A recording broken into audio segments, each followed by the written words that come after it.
Ladies and gentlemen, welcome to round 4 of the Sim Racing Experience GT3 League sponsored by Luxim24. This week we crossed the pond to Hockenheim, Germany. This historic track was last redesigned in 2002, leaving most of the infamous historic layout to be reclaimed by the brush. Drivers today will be taking on the Grand Prix layout featuring 16 turns in total, 10 to the right and 6 to the left. On the start, pole position will have about 220 metres to defend the apex to turn 1, Nord curve. The curbing along the left will give drivers an opportunity to overtake around the outside.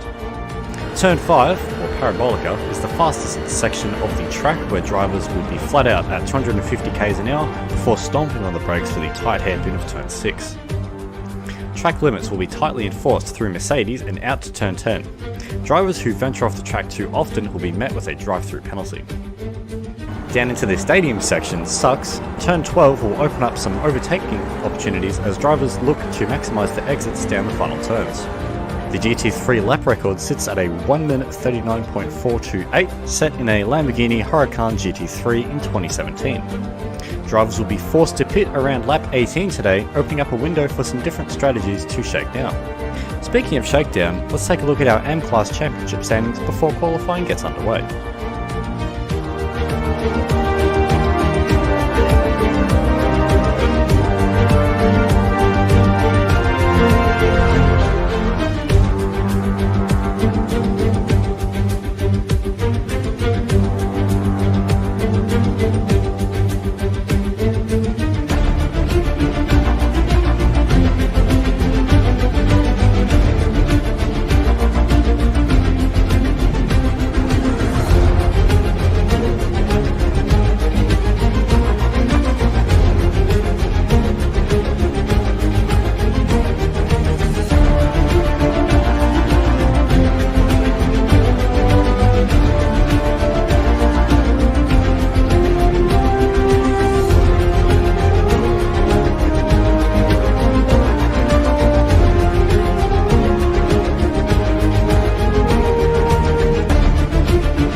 Ladies and gentlemen, welcome to round 4 of the Sim Racing Experience GT3 League sponsored by Luxim24. This week we crossed the pond to Hockenheim, Germany.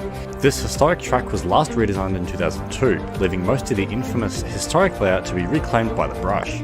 Drivers today will be taking on the Grand Prix layout featuring 16 turns in total, 10 to the right and 6 to the left. On the start, pole position will have about 220 metres to defend the apex to turn 1, Nord curve. The curbing along the left will give drivers an opportunity to overtake around the outside. Turn 5, or Parabolica, is the fastest section of the track where drivers will be flat out at 250 km an hour before stomping on the brakes for the tight hairpin of turn 6. Track limits will be tightly enforced through Mercedes and out to turn 10. Drivers who venture off the track too often will be met with a drive-through penalty. Down into the stadium section sucks, turn 12 will open up some overtaking opportunities as drivers look to maximise the exits down the final turns. The Gt3 Lap Record sits at a 1 minute 39.428 set in a Lamborghini Huracan Gt3 in 2017. Drivers will be forced to pit around lap 18 today, opening up a window for some different strategies to shake down. Speaking of shakedown, let's take a look at our M-Class Championship standings before qualifying gets underway.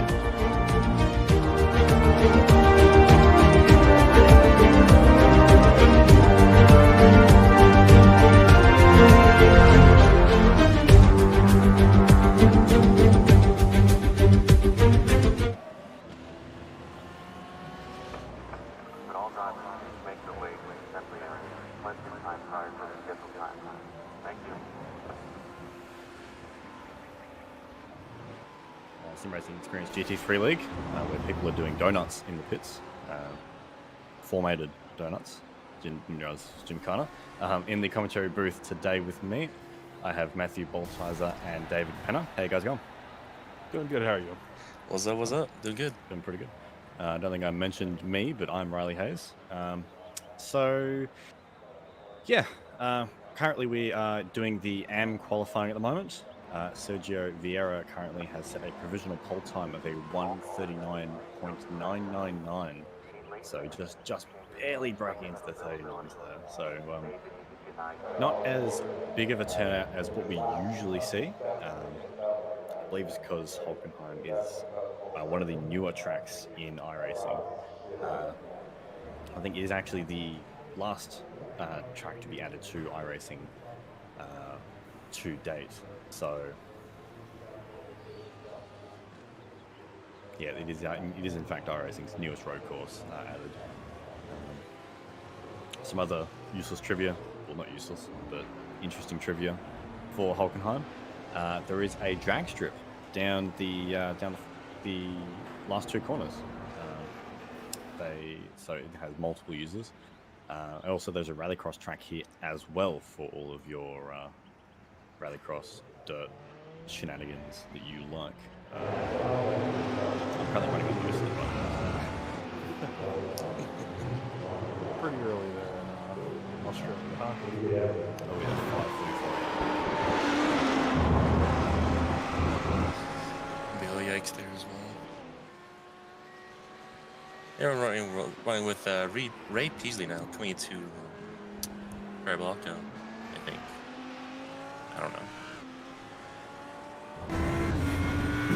Definitely being the newer track on the service. I don't know this track as well as a lot of the other ones on this season. So it's definitely going to be a learning experience for a lot of these drivers as well. Yeah, with a new track comes a good opportunity to pull in some needed points as well for the championship standings, because some people, they just flat out have more time to practice than others. Some people work a shift-based job, and that allows them to actually just sit at home and just grind on iRacing for hours upon hours, and that's potentially what they could have done today. Just grind practice for Hockenheim, because no doubt Hockenheim will be used in other capacities in the future, outside of just this league. So I see no downside to grinding, practicing this track. It has featured in other games as well. Notably, I think Project Cars 2, I think I've raced it in. But of course, Project Cars 2 has the inferior time level and it sucks. So yeah, and then any of the F1 games over the years have raced at Hockenheim as well. Yes, as Hockenheim is one of the homes, or one of the calendar events on the F1 calendar, taking place, of course, in Germany, as I mentioned before. Although there was a spanner thrown in the works, where last year, I don't think it was actually ran here. I think it was actually ran at the Nordschleife. Well, not the Nordschleife, the Nürburgring, sorry. Yeah, for Germany, it was Nürburgring. Last time the F1 race at Hockenheim was in 2018. That's when we saw the big old famous crashes over like the wet Germany. Lewis's pit stop as well. So yeah, that's where we saw that. I think I actually watched that race live. Can't recall though. Yeah, I remember rewatching it. I'm pretty sure. Yeah, it was more the more interesting Drive to Survive episodes. I really enjoyed it. Definitely, yeah, that is something I do need to watch. Might watch after this actually. Yeah, I know. But coming back to it, so far we've got Sergio Vieira on pole with the 1:39.6. Looks like the AM qualifying is starting to come to an end. Last drivers again trying to get their hot laps in. So far we've got Sergio on pole, then Daniel, Steve, Rui and Iron. Oh, looks like a little bit of a shuffle there. Looks like Rui goes P2 with a 139.7. So good strong time there. We do have the message from race control to for the AM class to finish the laps that they are on and return to the pit lane. So whether you just have an in lap or you just sit on the side of the road and tow, that's completely up to you. At least I don't believe this league has any rules against just towing. So definitely do it the way you want. So we're just gonna wait for everyone to box, and then the pro class will head out for their qualifying run. Yeah, looks like Ray can improve slightly there, going to 5th place. But today we definitely got a very small AM class due to the new track. Not a lot of people own it. So pro class is a little bit larger. Still the usual guys we see.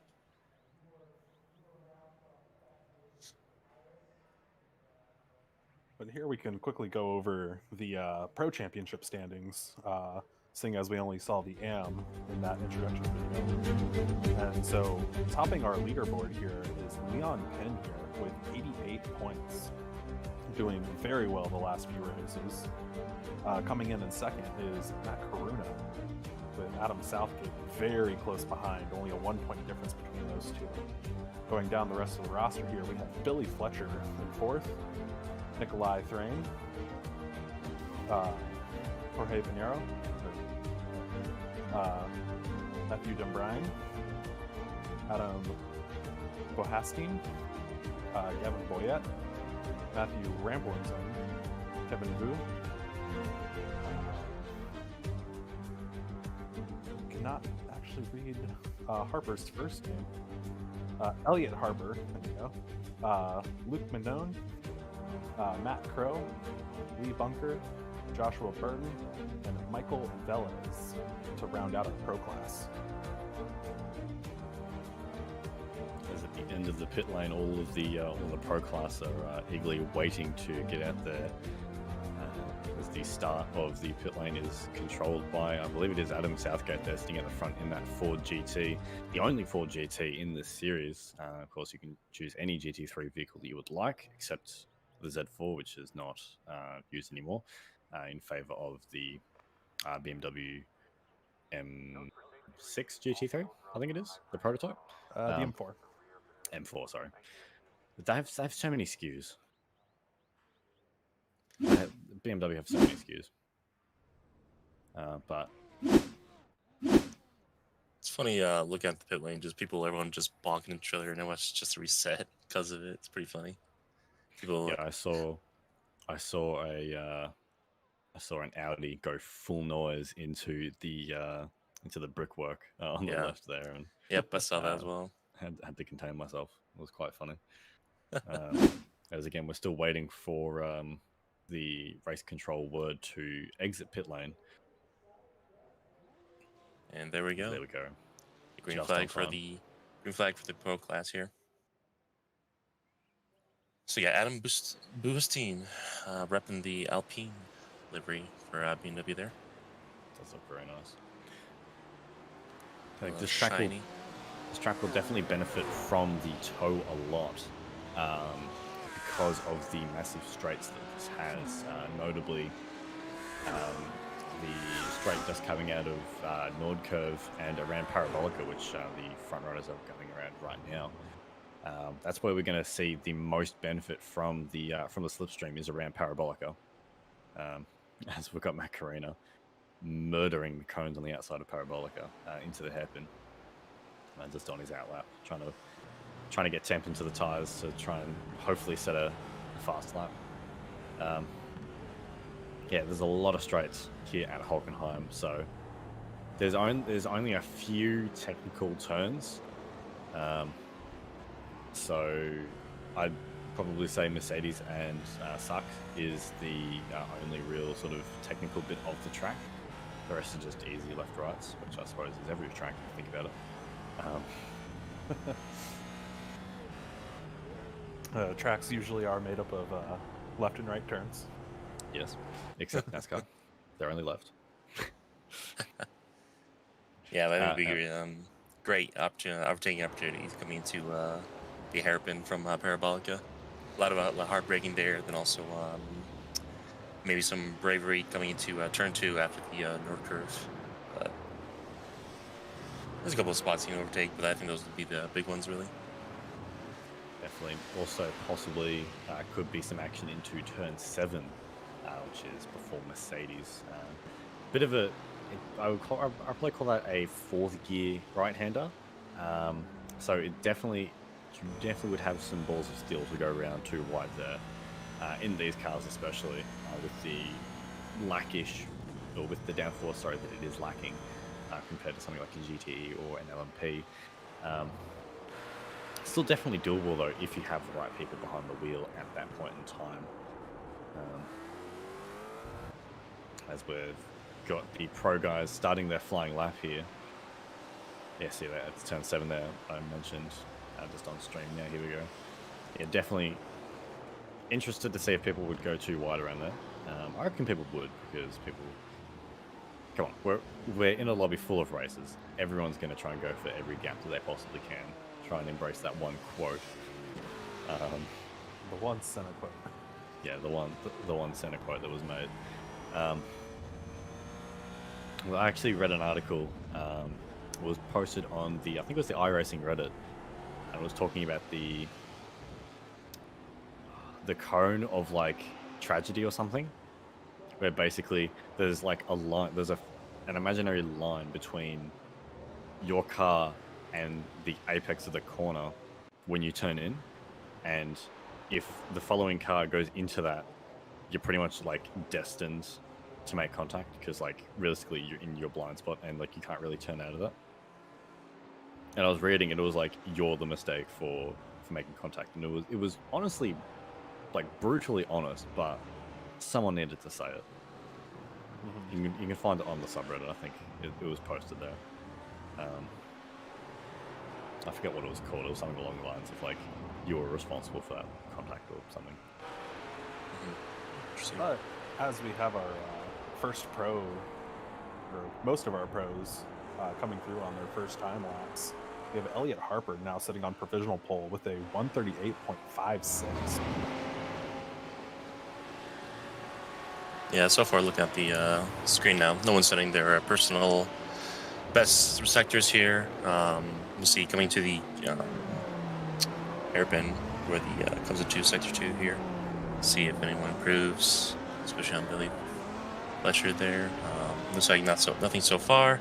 Looks like a little bit of 3-pack between Matt and Roundbussen and Luke here. Just using each other for that draft really. So looks like Luke goes a little bit wide. That's right. All right. He was letting the traffic through. Yeah. As mentioned in the intro, the lap record, the Gt3 lap record, was a 139.428 in a Huracan GT3. We've definitely got cars that are very much quicker than that. Matt Carina, he's also driving a Lamborghini Huracan. Not sure what year and what spec that is though, but he's definitely set a 138.629 as his fastest. So we definitely are going faster than the faster guys at the moment, and that's not even pole.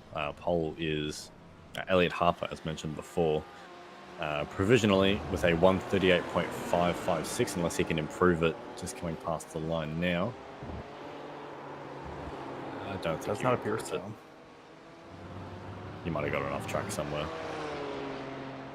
That's set in a what is that? That is a McLaren. I can read. Yeah, I think Elliot Harper is the only McLaren this week. I'm pretty sure. So pretty easy to find out who the McLaren is.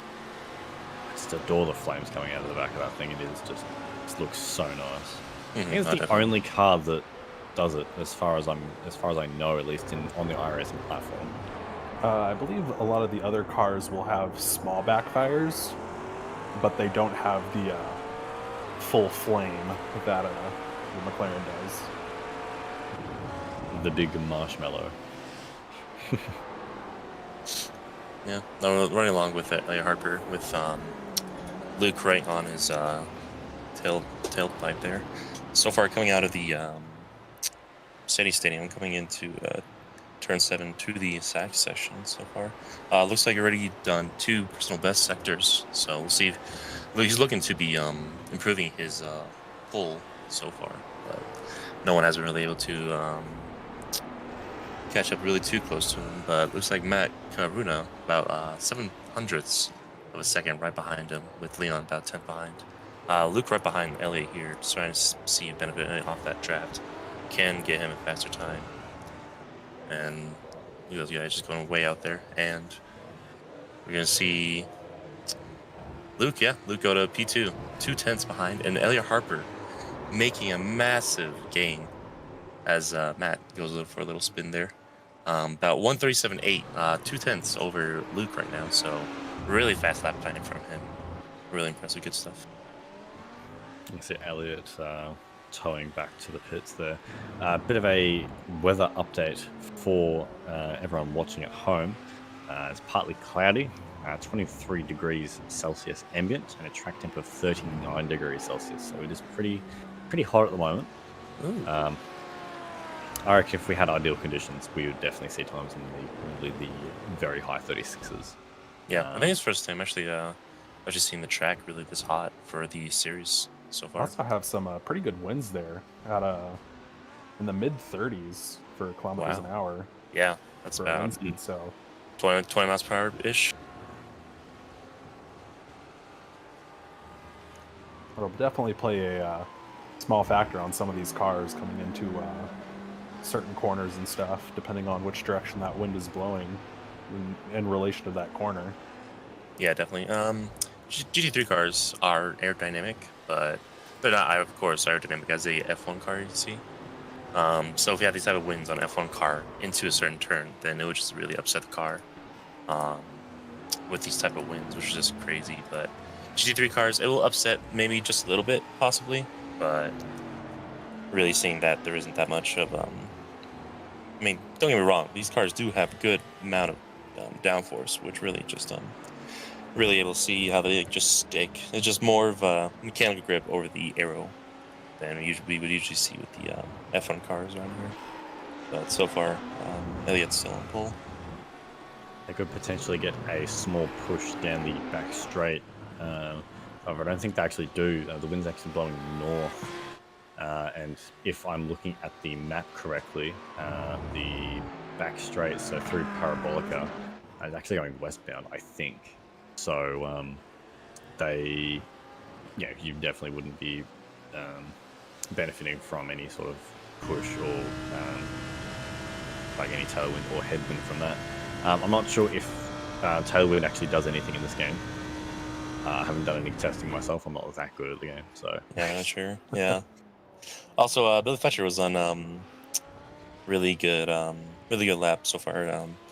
Set 2 personal bests in 2 sectors, but unfortunately he got it all wrong coming into sacks. So he had to bend that lap, and hopefully he will have enough time. But I don't think he will, obviously, because there's only 20 seconds left. Everyone finished up the laps here. We got Jorge coming in with a 1:39.3. That's gonna not really move him up in the leaderboard. But we've got Southgate and Rumbuson. Not really the fastest times, really. I mean, not really really improving, but still 37 is really fast. As we see Adam going to G4 now. We got Matt Karuna. I don't think he's on a fast lap there because he's already 3 minutes into the lap. So most likely, not sure. Because we've got the checkered flag here, so everyone's finishing their current lap, and then they will box for the start of the race.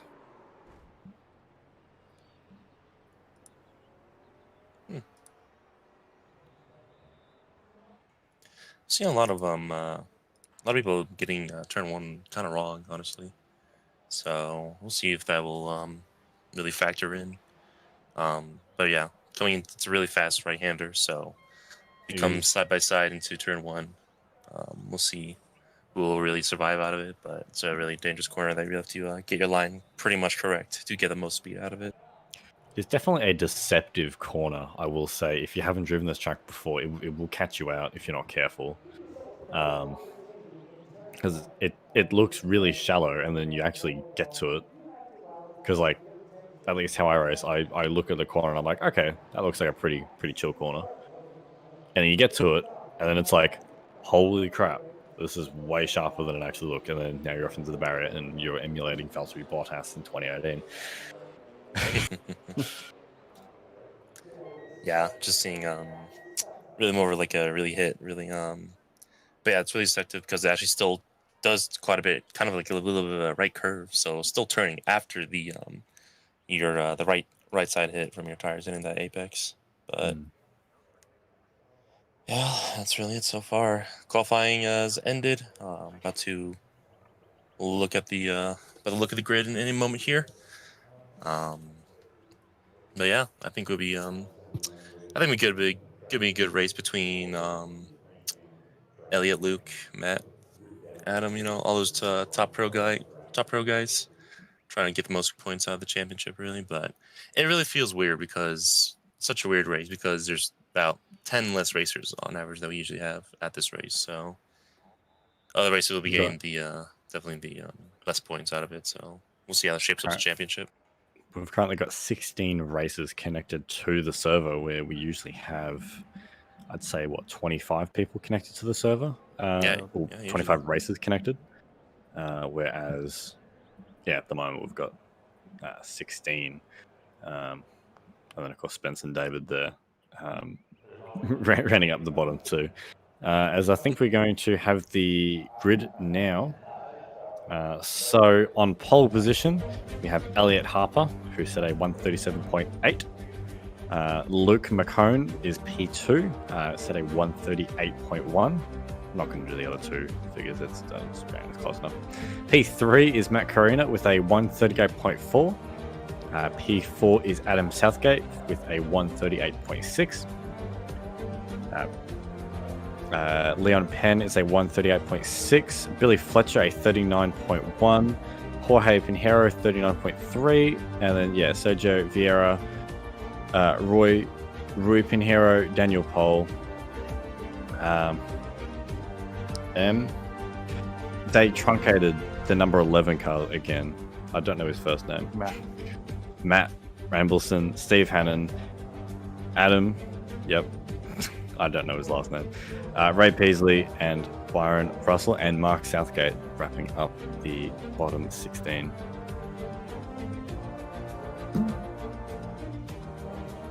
Oh, and Spence and David at the bottom. David, how does it feel with qualifying in front of Mark Southgate? Really good. I didn't have to qualify at all. I still got it faster than the guy. Very nice. I found that impressive. So we're going to have a start under the safety car here. We're just waiting for everyone to grid up onto the grid. The safety car will take over until the second to last corner.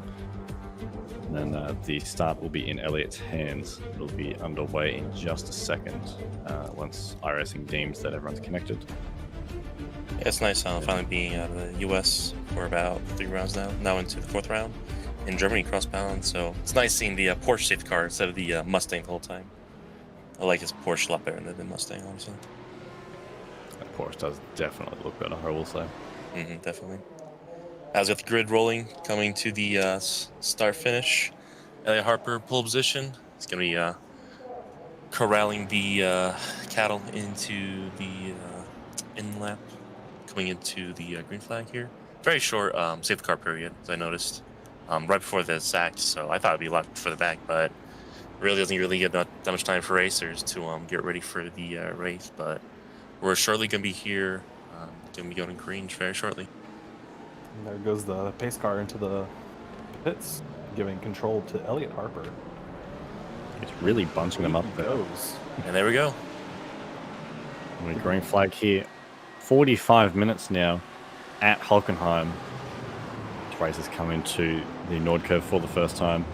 interesting seeing everyone taking and using all of the curbing there on both the inside and the outside. Hard on the brakes here into turn 2. Really sharp hairpin, but not the sharpest hairpin of the track here. Yeah, so far we've got everyone mostly 2x2. Looks like Daniel Pohl and Jorge fighting for position there, but really good, clean turn 1 and first sector so far. Not coming to the hairpin now. We'll see if anyone's going to go for any moves. No, it looks like Luke's going to stay behind Elliott here. Everyone's one by one coming into the hairpin. Now coming down, run down to Mercedes. We'll see. Anyone wants to make a bold move. So far, really these positions have been sticking as they are. Through Mercedes onto the small burst down to Mobile 1. You can see everyone using all of the track there on the outside of turn 10, and even on the exit, sorry, of Mobile 1, which is turn 11. You can see Luke is just really on the gearbox of Elliott, trying to almost telling him, just get a move on, just get out of the way. Yeah, but we've definitely seen Elliott definitely has the pace to really try to run away with it.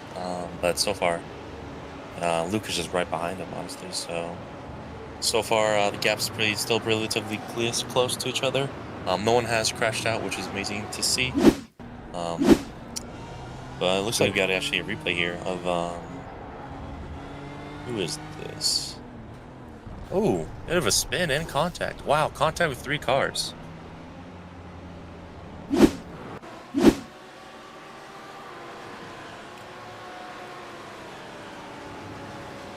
I believe that was actually Mark Southgate involved in that incident. Yes. I believe he was the one who was turned and then tapping the other 2 guys. Unfortunately, the second guy didn't turn right, so he just mounted him pretty much. Yeah, pretty much, yeah. Looks like he's already coming out the pits using his fast pair, so he's going to try to catch up to the race, but we'll see. Oh, wow, another incident between Rui Remblison and Steve Hannon. We've got actually a McLaren upside down, being pushed by Rui there. Oh my gosh. Rembleson's not going to be happy about that, but let's take a look at it. I guess the McLaren comes down on the inside a little here. Too late on the brakes there in the hairpin. Yeah, definitely. Just bullying that McLaren, honestly. No regard for him at all. And then we got Rui just pushing him out of the way, not caring a bit about it. But yeah. At least he was corrected onto his wheels. Okay, yeah, there you go. I think that's the saving grace. Yeah, he towed anyway. But yeah, McLaren looked like just coming way too late in the brakes and just making contact and just really got bullied, being flipped and all that stuff. But coming back to the P1 fight, got Luke, Matt, and Elliott here really just fighting for it. So a really close battle between the top 3 here. We're going to see if Luke wants to try and make a move going into turn 2. Looks like not. He's maybe trying to see if he can sneak a move coming into the Parabolica and then the hairpin as well. But so far, really close to action. Correct me if I'm wrong, but I don't think there's been any position changes for the top 6 guys. In the top 8, there's only been 1 position change, which is Sergio Vieira and Jorge Pinheiro, who have traded positions. So far they're really just 1 by 1 in the top 6 there, so no position changes at all. It's just gonna be really more of a fight of consistency here. But so far we've got the 2 3-packs of the first pack of Elliott, Luke, and Matt, then second pack of Adam, Leon, and Billy, trying to duke it out with each other. But Luke is really on the gearbox of that McLaren. He's got to be careful not to get burned by those flames. Doesn't want to get too close by that, really. But really good stuff. This being a longer race, like most of the other races in this season, it's a lot different than last week, where it was basically just 2 very short sprint races. So these drivers are really going to have to think about their pit strategies and when they want to go in, and when's a good time to fight and when's a good time to just stick behind and feel save a little bit. Try and go for the under or overcut. I'm going to jump to another replay here of Adam here coming onto the back straight through turn 10 and just getting it on the curbing on the outside and just completely riding off in front of that BMW. Forcing him to tow, yeah. That's fortunate. Yeah, massive impact. That sausage curve just until the car, lifting the car in the rear, just lost all that traction towards the rear and just really just hit the wall there. But so far, in the pits towing, trying to use that fast repair. Controversial, but the sausage curve doing its job. Yeah, so I'm surprised no one's really clipped that the turn 1 sausage curve, because that's pretty mean as well. Really gotta be careful not to hit that. Now, running along with our AM class leader, Sergio, looks like he's actually a really good lap between himself and Daniel. And about 4 and a 4-second gap there, so far cruising along really nicely for him. See how well his race will go. But really good stuff to see. And yep, there we got Daniel. Try to catch up to him, but he's already got 4.3 second gap. It's already growing still, so we'll see if the Daniel can really try to catch up to him.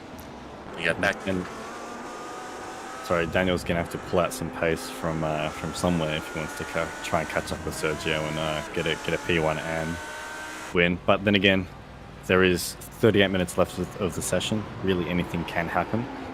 Much like anything can happen to these leaders here, we are still pretty much gearbox to gearbox here with the fight for P1 here. Elliot Harper still ahead in front of Luke and in front of Matt. Still a second within all three cars. As we come around the Parabolica. Sorry, we're going to cut to a quick replay here of Byron Russell going straight on through Mobile 1, hitting the tyre barrier and ricocheting back off and having a tow. Oh, so we got to move for a lead Harper here. We got a move down into the hairpin, getting it done as it looks like Matt Karuna is trying to follow Luke through, get the move on Harper as they race side by side here. Side by side through turn 7, like I mentioned. I was hoping I was going to see that tonight. Wow, yeah, look at that bumper to bumper there. But yeah, looks like Luke was able to get the lead here. And looks like we got our first official DNF. Byron Russell has disconnected. So fortunate race for him. Really hard impact coming out of turn 7. But the car just got really loose there. And just fortunate. But unfortunately, it seemed like he might have just lost control or disconnected his wheel.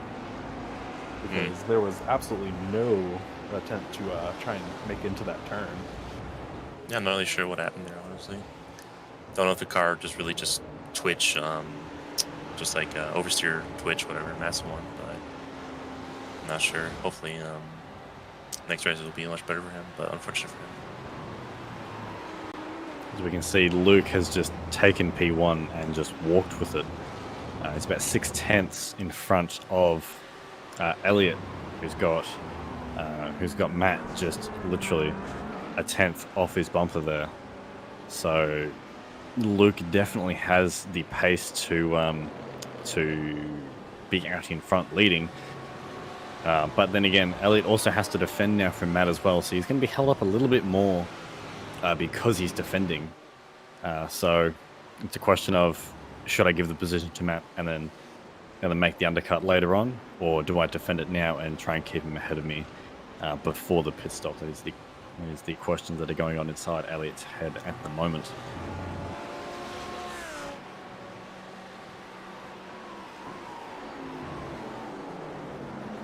I was going to say as well, racing in iRacing, I would probably say, is a little bit more stressful than racing in a real aspect, because when you're racing for a team, even an iRacing team, you're just racing, right? So you've got an engineer who's in your ear telling you fuel and times and whatnot, and you've got all of your team principals and whatever making the decisions for you when you should pit and whatnot. Whereas if you're in a session like this, or even if you're just in a standard IMSA session, which this would be more of a VRS session, that's all on you. So that can definitely have an effect on your consistency as a driver, because your mind is somewhere else. You're trying to lap as fast as you can, but your mind's somewhere else as well, trying to decide, okay, should I pit lap 18, lap 19? Should I try and pit before this guy?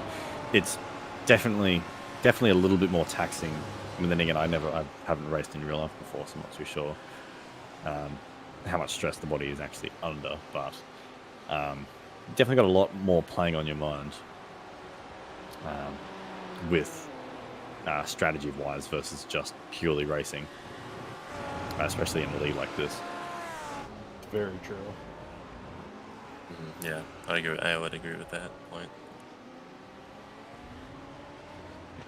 I'm back here with Steve Hannon, having a nice little race here with Rui every now and then as they both come together and split apart throughout the lap. Yeah, it's like the difference between Sergio and Daniel is about 19 seconds, so massive gap between those two. So Sergio's really just pulling away with the AM class. But back and forth with Elliot here, trying to chase down Luke. Luke actually had a little bit of moment coming out of turn 7, went a little bit wide, touched the gravel coming into Sachs. But luckily he was able to he was able to save it, not really get any type of damage really. So, but so far just Elliot's just trying to make it. Right over the curve. I can't begin to imagine how many millions of dollars of camera equipment they've spent having ran over. I've always wondered how they have the cameras on the curbing and they don't have to buy more GoPros or whatever they use to because all the cars run over them. I suppose it's like sunk in the curbing. I don't know. I was gonna say, I feel like it's probably like have covers on them and stuff. Yeah, like it's like embedded into the curb. It's always cool seeing those type of cameras. Yeah, don't really see them in Formula One, I don't think. I've only really know made that the run up to Eau Rouge and Radion has them. Oh. Yes, you are correct on that one. And those camera angles are, especially the static camera angles, really allow you to recognize how fast these cars actually are. As these wide tracking shots go around the track following the cars, it makes the cars appear slower than they actually are to our eyes. Whereas very static camera angles that don't move as the cars go by truly show the speed and power of these cars. As we see here, they're going almost over 200 kilometers an hour down into T1. And it just doesn't, it just looks like they're slowly moving. Well, not moving as fast as 200 Ks. Of course, when they get closer to the camera's going to move a little bit more, so the effect does come back a little bit, but yeah, still, it doesn't look near as fast as what a static shot would be. But we've got Luke catching up to some traffic here, it looks like. We've got Adam here starting to have to think about traffic management here. Of course, with the iRacing platform, it is ultimately the responsibility of the passing driver to make the pass safe, quote unquote. But it is generally accepted that both the lapper and the lappee work together to try and make a distinct line to pass on. Yeah, it's more of the WEC rule set instead of Formula 1. Because Formula 1 became like 2 seconds between a fast car behind you who would have to already pull off. You don't want to really slow them up at all, but having the more of like a WEC mindset, it's really up to the drivers that want to be really nice about it or just kind of want to fight you for it. So, but yeah, Luke is really catching up to Adam there. So Adam's gonna really make sure. And there you go. Let's probably let everyone by possibly here, but we'll see.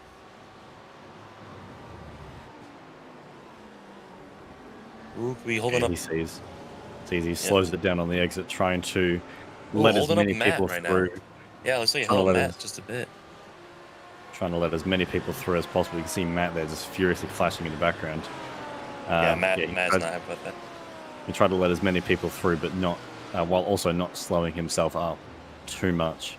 But it didn't end too well there for Matt, so he got held up a little bit. So he's going to have to try and work that back now.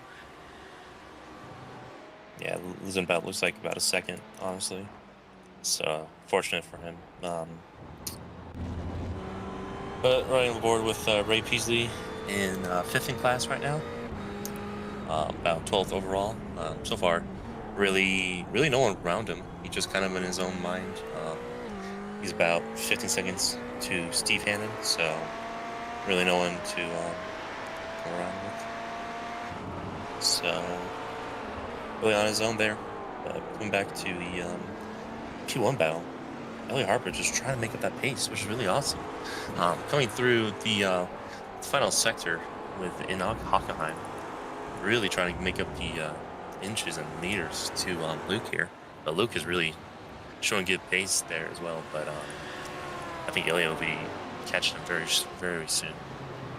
Not sure. He's going to try to do a move going into hairpin.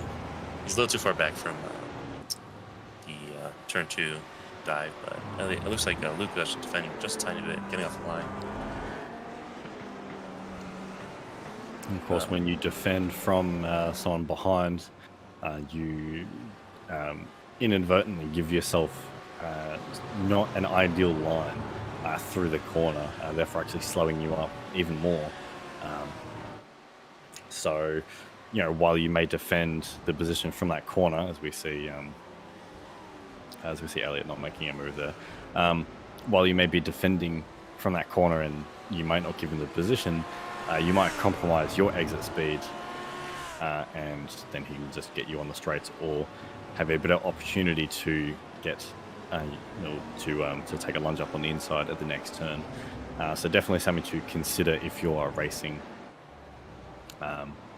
Is it worth fighting it, or is it worth just letting it go and then getting the preferred line and getting it back on the next corner? Yeah, I like the Matt really riding that curb in the background of that shot there. That was really something to see. But yeah, Elliot's really trying to make up the time difference, about 4/10 separating the two. So Elliot really trying to push for it. And we got Southgate trying to get past his fellow Adam. Because Adam, the second Adam, dives off the side of the road just to either let traffic pass or might have just been driving his mirrors too much coming into that corner. it looks like he's trying to take the drag step for a little spin.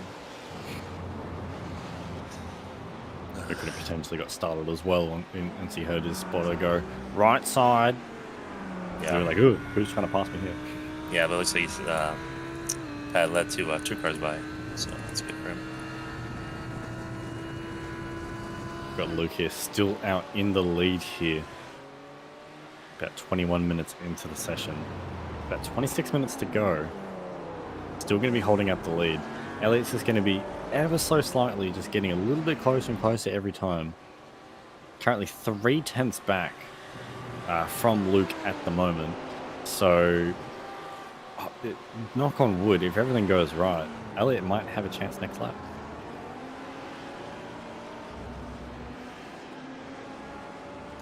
Yeah, both been really been showing really similar pace here. Just back and forth with each other. But Harper taking out 4/10 out of lap 10, then losing about a 10th, almost 2/10 in lap 11. So really back and forth battle going here, which is really awesome to see. But Matt right now, kind of out of the picture, but still trying to make up the time he's lost. About 2.5 seconds behind these two. So we'll see really going to try to catch up. Just got to catch up this time. But our championship leader, Leon Penn, trying to catch up as well. Sitting at a comfortable P4 so far. He was battling for a bit, but he was able to pull away from Adam Southgate so far. But it really seems like every week Leon changes his livery, and I love that. think last time at Lamrock he had white, now black in Hockenheim. So a cool little aspect there. Doesn't really want to stick with a certain livery, change it up every week, which is really always nice to see. He isn't controlled by the system. Definitely. As Elliot just thinks about making a move, but ultimately backs out of it. Obviously, he was too far away to make anything stick. He was still 3/10 back from Luke. Yeah, maybe try to make Luke try to spoof him out. Try to make him go try going deep into the breaks, but Luke really just holding his line and keeping that lead. Yeah, something I did mention, I haven't mentioned in the past, and will continue to mention because it is a fairly big point, even if you're not aware of it, is that the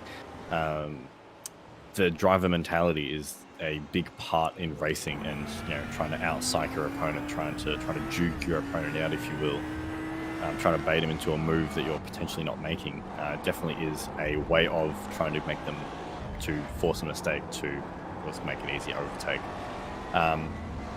Luke has the fastest lap at the moment, I believe.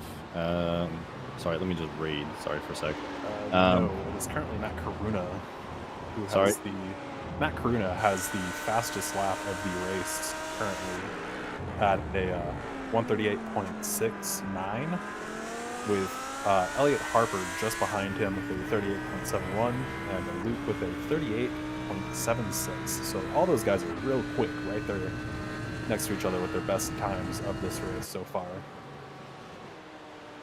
Luke definitely is trying to pull away here. Elliot's still 3/10 back.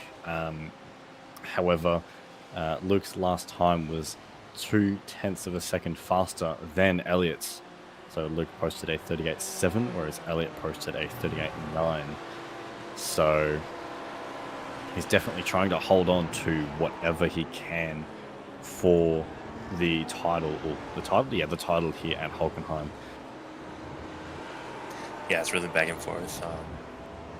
Just back and forth. It gets closer, then loses a couple of tenths, and closer, loses a couple of tenths. So Elliot's going to get really bored of that, really. So I think eventually we'll see a pretty big move coming out of him. But just got to be patient for that. As we're over halfway. Sorry? 22-minute mark. We're just over halfway through. Great minds think alike, as Riley and I try to announce that. I like it. The track has dropped a degree. We are still at 23 degrees ambient, but we are now at 38 degrees track temperature. Not that it really is going to make too much of a difference. Still very roasty at the moment. Yeah, still definitely very hot. Luke has now posted the fastest time of the session of a 1 minute 38.66 at the moment. So he's definitely trying to put some distance between himself and Elliot, and it is making it is working.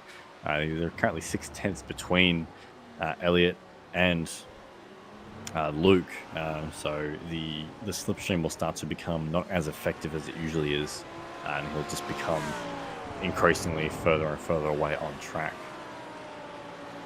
It's also worth mentioning that Matt Karuna, after getting caught up in traffic from a back marker, has fallen even further behind now. He is now about 4 seconds behind Elliot, where he was about 2.5 seconds a few laps ago.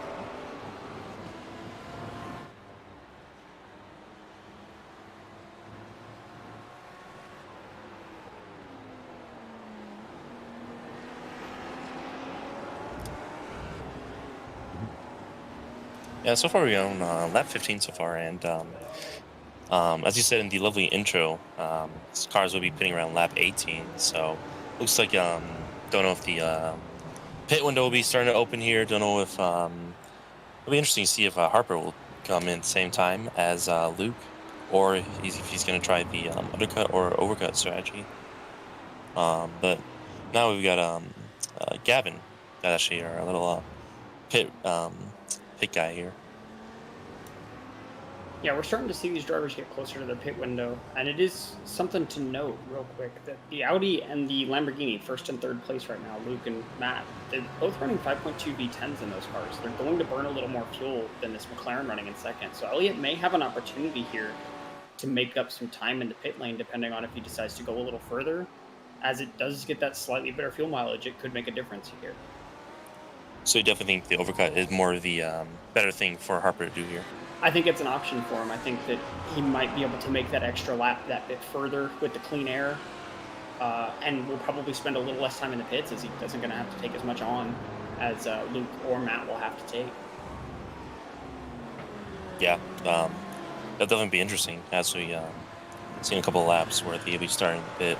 And looks like Elliott hits the curb actually, the hard there, so loses a bit more time. Now the gap is about 1 second, so Harper is losing tenths. So don't know what's happening there, but really hope we'll see that overcut. Hopefully he's got in the back of his mind. Hopefully that try to see if that overcut will work out for him. Can really tell Luke is at the end of his stint.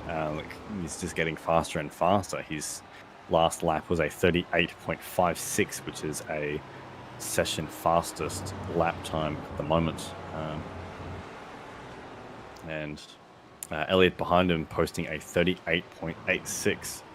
So he's very much definitely pulling away. We've got Luke here just coming into Parabolica. With about 18 minutes to go. Yeah, looks like we've got our first Mark Southgate going into the pits. Yeah, first customer there.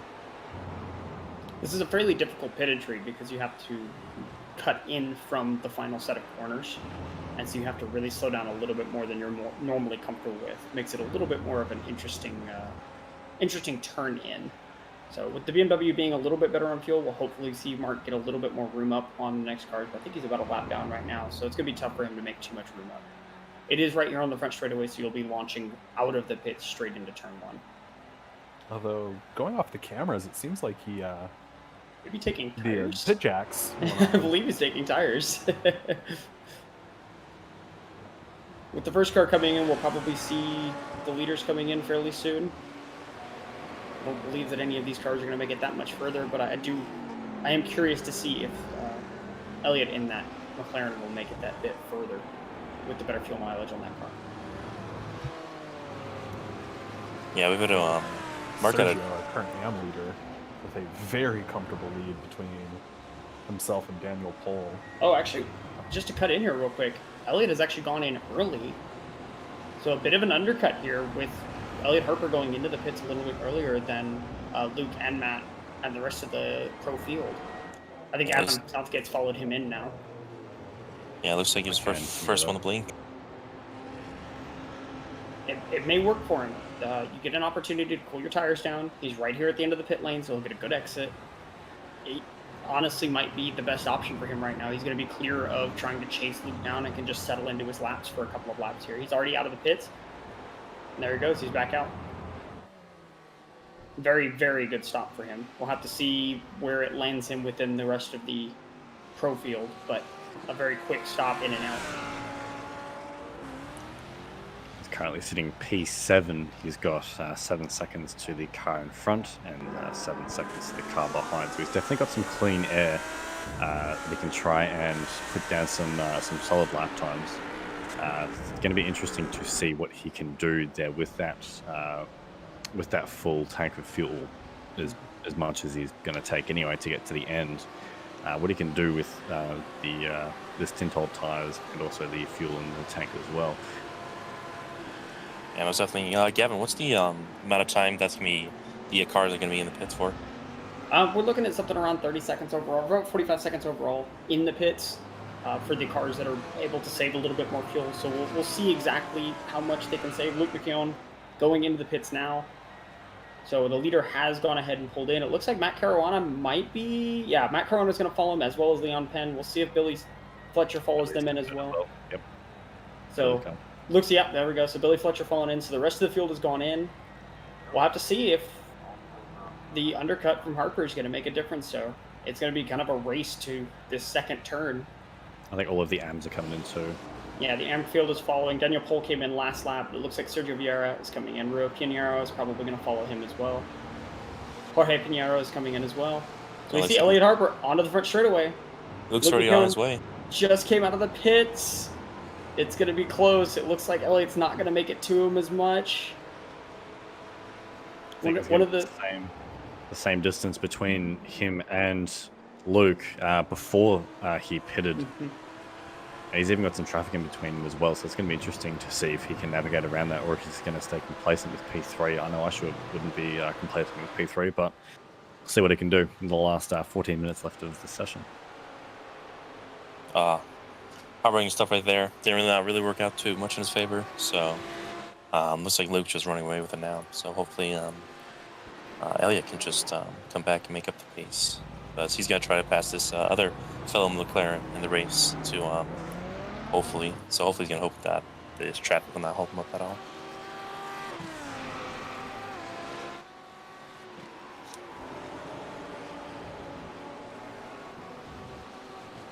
Now running around with Matt here, trying to defend from Leon, actually. Leon, the championship leader, trying to make the positions, trying to get that podium, which will really help him out in the championship. But so far, just trying to make that gap closer and closer to Billy. Sorry, my apologies. Matt. Both are very fast drivers, so I'm really interested to see who come out on top here. But really similar sector times, less than 10th between each other so far. So we'll see if Bandage is able to get any type of advantage here. Now going to the straightaway, try to use that draft.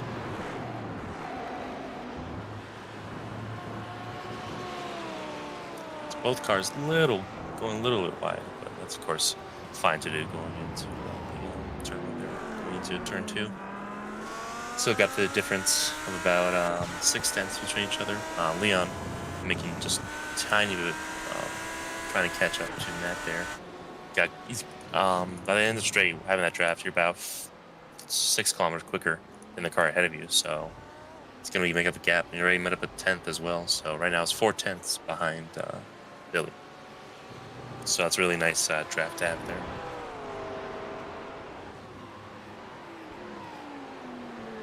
Just to quickly talk about the championship standings, Leon Penn and Matt Karuna are the current P1 and P2 for the Pro Championship points, whereas Luke and Elliot are actually down at 12th and 13th in the championship standings. So we have two very different battles, both one for just this race between Luke and Elliot, and then one between Matt and Leon for championship points.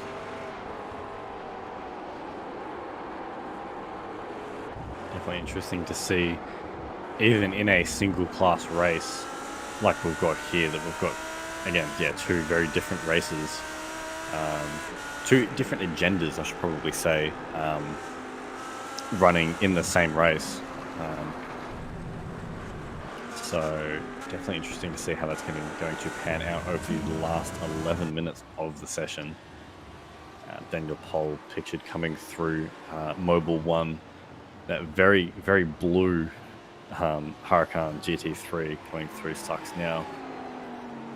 That is probably one of the bluest liveries I've seen yet.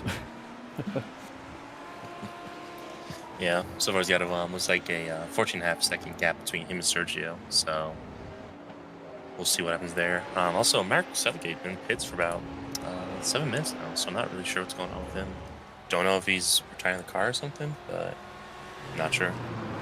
He hasn't left the session, however. Brian, I don't know if we mentioned this before, but Brian Russell and Adam Bolstein has left the session, so definitely 2 retirements tonight. Yeah, I think Mark might have just boxed the car, just keep it safe. And probably didn't want to hold anyone else up. So I think that's the best move to make from there. running back aboard on the Leon and Matt battle. Leon made up quite a bit of time here. He's made up about a couple tenths. Now he's about 3 tenths behind Billy. So I think the trying to get another draft coming into the hairpin will definitely help him out. I think get him much faster there. And Billy Fletcher we've got a fight between Billy Fletcher and Adam Southgate with the Ford GT trying to catch up to the very modern BMW. Both very fast drivers, but we'll see what happens there. Leon is definitely lapping faster. The lap previous, he was probably, I think it was 3 tenths up on Matt. Leon was, and this lap just passed. He's definitely at least a tenth up on Matt. Leon's last time was a 39.1, and Matt was a 39.2. So he's definitely trying to make some ground. He's 4 tenths from him coming into turn 2. He could be. Sorry, that was the hairpin actually. Matt trying to get as much draft as possible from the traffic, who's just holding right, trying to get as out of the way as possible. They don't want to mess with this fight, especially because this is for the championship lead at the moment. You can see Matt's car just getting a little bit shaky there on the exit of Mercedes. Both of them riding the sausage curb outside of turn 10 into Mobile 1 now. You can see them use absolutely every inch of the track, almost into the gravel there on the outside of there. Through sucks now. You can see him just top and tail through there. Through the winding S's now, through the final 2 turns on board with Matt here. You just see how wide the track is there and how wide the curbing is and how much you can take without getting an off track there. Matt has not lost or gained a position at the moment, so he's definitely wanting to hold on to that as Leon goes a little bit wide there through the first corner here coming up into T2. Again, he's thinking about making a move, but he's a little bit too far back. He's about 5 tenths back, so he really can't make a move here. Come around Parabolica. Oh, sorry, as we've got a replay here. I think it's a retirement there from, I believe that was Matt. I think I was told, but I can't remember. Yeah, that's where I'm listening. The bullied McLaren from before. And he has left the session, so that is a 3rd retirement for tonight. Matt is still ahead, trying to hold on to every inch of P3 that he's got. Coming through turn 7 now. Leon thinking about making a move down the inside, not making it stick. Again, these mind games are what you're going to be playing with the drivers ahead. Wow, absolutely mounting sausage curve there. Now Leon overextending the track there, probably a little bit too much. I'm not sure if that'll be an off track or not. Again, you see how much curb they can get away with using through Mobile 1, and then just barely touch it through sucks. As we've got the S's now here, it just looks phenomenal. Is that even the S's? No, that's coming out of turn 2. Respectable. For the final 2 turns now, again, you can just see 4 tenths back. Leon is from Matt, still holding it back. They are pretty much evenly matched now in pace. Leon's last with a 39.6, as well as Matt. Leon did a 6.6 and Matt did a 6.2. Yeah, looks like Leon just making a couple mistakes here.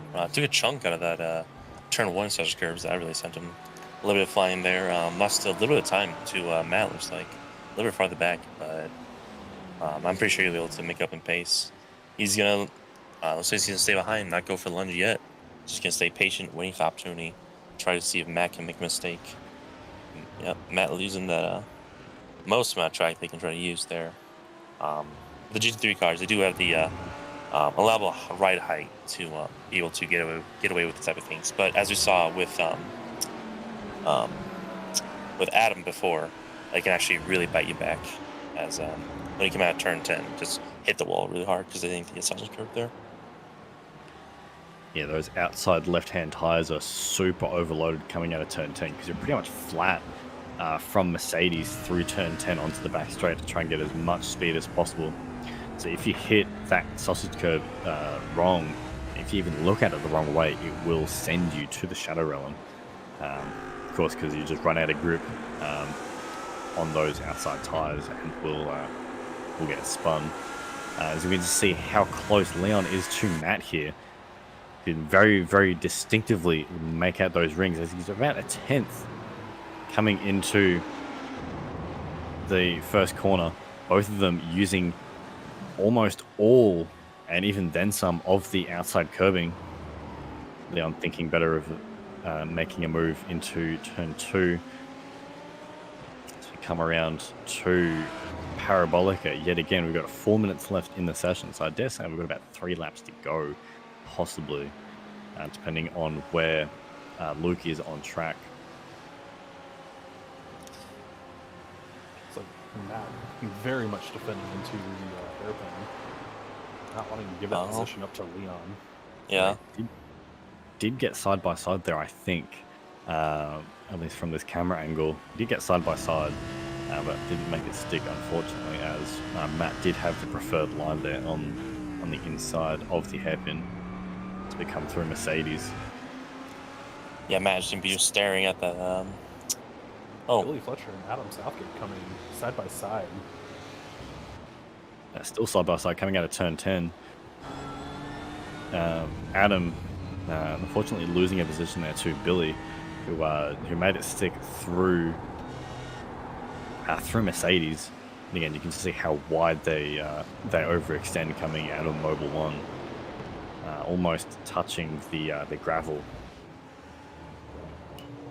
Let's be back on with Matt and Leon. Probably the most exciting battle of the race here at Hockenheim. About 2 minutes 56 to go. Leon's going to have to start thinking about making a move that will actually stick, so he can get championship points to further extend his lead in front of Matt.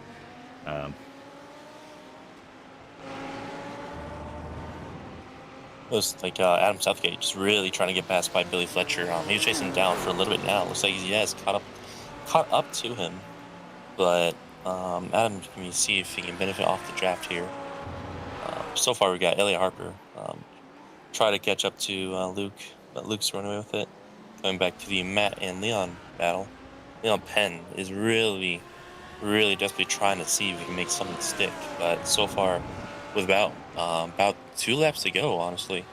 So Leon's gonna take a little peek there. Leon's gonna see if he can get the more of the overdrive out of it. Coming out of turn 10 now. Both of them riding that curve really hard. Now I'm gonna see who's gonna get the better line coming into Mobile 1, bendy sack section of the track. Looks like both of them running the track limits. And the track limits very comfortably there. Coming into the little mini carousel of the sacks. Leon just really trying to make it that time. About... Actually, this could be the final lap, actually, right now. Got Luke just starting the this lap.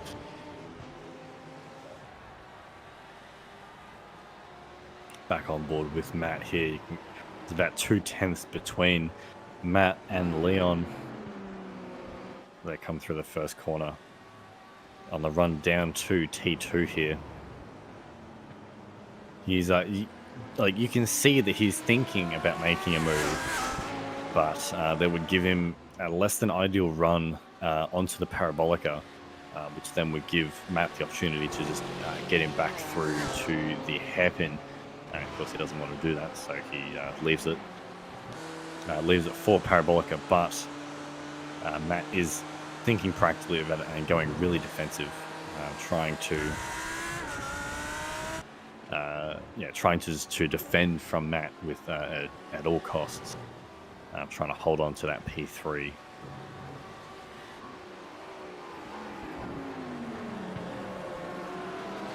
As I think there was an advancement between Billy Fletcher and Adam Southgate. Sorry, as Matt and Leon trading positions side by side, coming out of T10 into Mobile 1.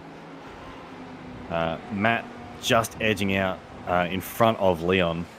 We got Luke McCowan coming out of the finish line here, coming in first place, fanning off from Harper, but not going back to the battle here. They're just gearbox to radiator on the front. Come through the final two corners. This is the last chance that Leon is going to make a chance. Well, Leon has a chance. He tried to stick the nose down the inside, however, didn't succeed in doing so. So Matt will come P3 and Leon will come P4 in that fight there. And then here with Sergio with coming in for P1 for the hams, but we have a really good battle here between Daniel Pohl and Rui for P2 in the end as they come up to these last few turns on this final lap.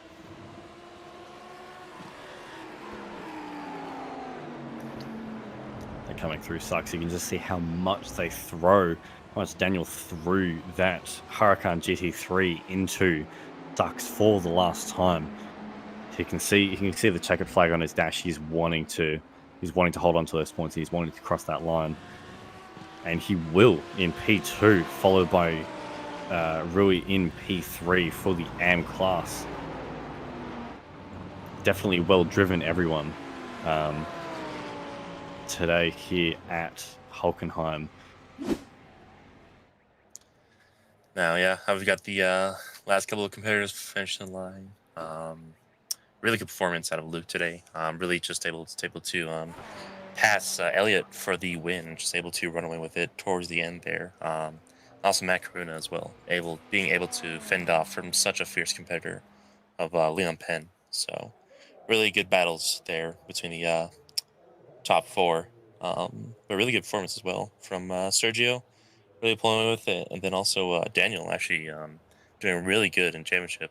He's really actually just improved on how he drives in the championship. So I'm really glad he's finding his pace finally.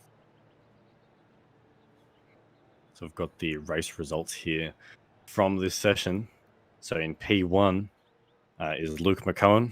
P2 is Elliot Harper. P3 is Matt Karuna. P4 is Leon Penn. P5, Adam Southgate. P6, Billy Fletcher. P7, Jorge Pinheiro. That is the pro lead. Oh, sorry, that is the pro split who didn't DNF. The two resignations was Matt Rambleson and Adam Bolstein, I think.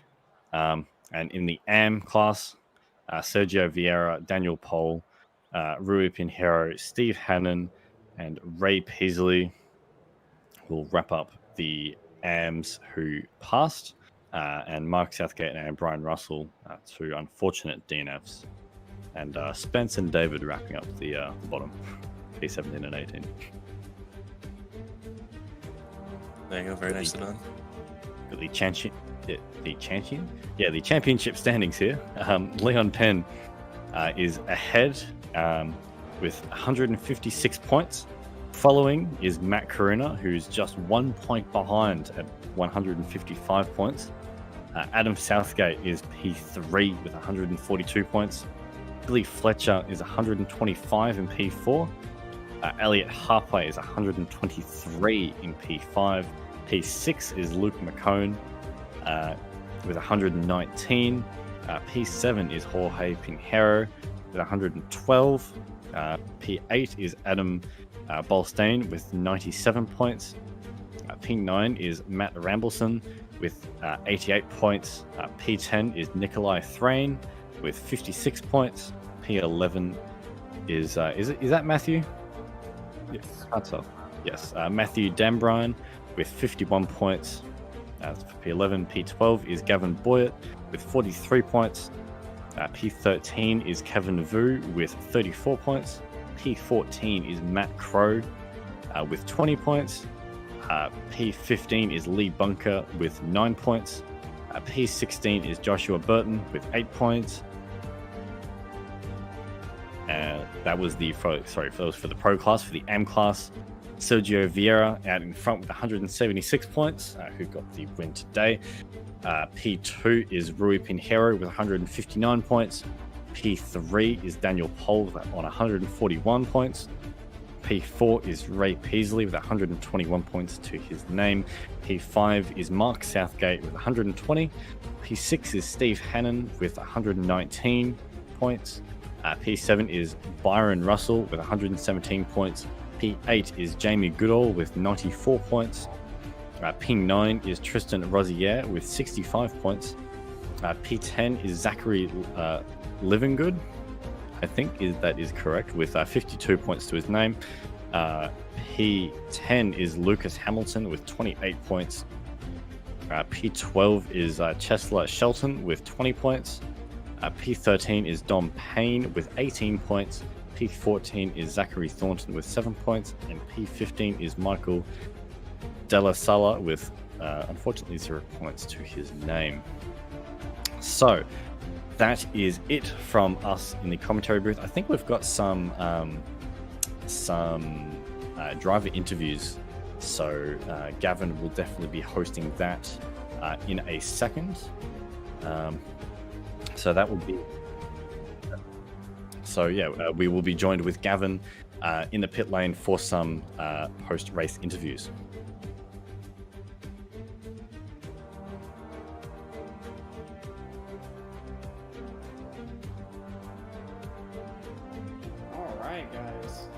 Great round here.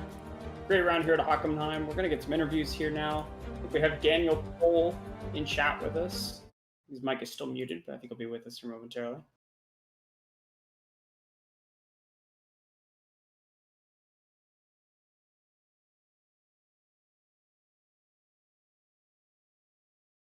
Daniel, whenever you are ready, sir, it's all you. Hello, Daniel. Okay. Hello. Hello. Good job today. Excellent job today. Thank you. Well in second place. Now, as I understand, you're pretty young. Are you 12? 10. You're 10. Mhm. And you're consistently faster than me. I'll only take it as a little bit of an insult. Excellent job. Oh, and I just saw a message from your dad. It looks like you had the wrong setup. You finished second in AM class with the wrong setup. That is incredible. How did you feel? What do you think of Hockenheim? What is your kind of thoughts on that? I think Hockenheim is a really hard track, so I struggled a bit with setup. Mm-hmm. I had two different setups, so one safe and one for quali. Okay. I thought I could put the quali setup into the race, put up fuel, but Okay. I don't think that would have been safe. I did have a wee crash, but I was okay. Yeah, you seem to have recovered nicely after that. So it looks like there was a couple of other incidents that kind of gave you an opportunity to claw back in. But I mean, just a good run, a good consistent race, especially, we talked about the Lamborghini being less than friendly at times. So have you found you're more comfortable on these safer setups, or are you enjoying kind of the more aggressive setups? Well, I would say it's a 50-50. If I'm probably going to use aggressive setups in qualifying, because you can reset in iRacing, and Mhm. I think in safer setups, I'm going to use that in the race because you want to have more grip, but it will lose you a bit of time. Yeah, absolutely. You have to give up a little bit to keep yourself in the race a little bit, especially at a track like Hockenheim where it's a little bit longer. Mm-hmm. What do you think of the league as a whole? How do you feel like you're keeping pace? Because I've seen you running in general up at the top. You feel like you can probably pull one out here pretty soon? Well, I'm not really sure, to be honest, but I think I might have a chance in top 3 in AM class. Okay. How are you looking forward to Nordschleife next week? Have you driven the Nordschleife before? Well, I've tried it. It's really hard, especially with the Lamborghini. I imagine the Lamborghini. It's definitely going to be difficult. Mm-hmm. We have. I think that's pretty. I think I'm impressed to say the least. Mm-hmm. For a 10-year-old to be running with people who have been doing racing and cars for a long time. So I think that you have something to be very proud of. You've done an excellent job up to this point. Thank you for coming and speaking with us today. Great job on the second place. Congratulations on that. And we look forward to watching you in the future. Thank you. Bye. All right. Thank you, Daniel. folks, I think that is going to be it for the day. I don't believe we have any other interviews for y'all. We just spoke with Daniel Pohl. He's 10 years old, consistently running with the big boys, doing an excellent job here in the SRE Sim 24 GT3 League. I believe next week we're going to the Nordschleife, the Green Hell. So look forward to that. We will see y'all next week. A little bit deeper into the European area, into the woods. So thanks, guys. Thanks for watching.